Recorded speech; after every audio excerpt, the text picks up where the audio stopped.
যদি তুমি জীবনে বারবার আঘাত পেতে থাকো তবে নিজেকে দোষী ভেবো না এবং মানসিকভাবে কষ্টও পাবে না।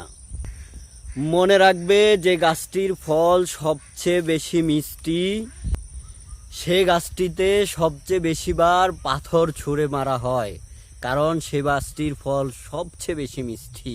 তাই ওই গাছের ফল পাওয়ার জন্য বেশি বেশি গাছে আঘাত করা হয় বা পাথর ছুঁড়ে মারা হয়। তাই আপনিও ভেবে নেবেন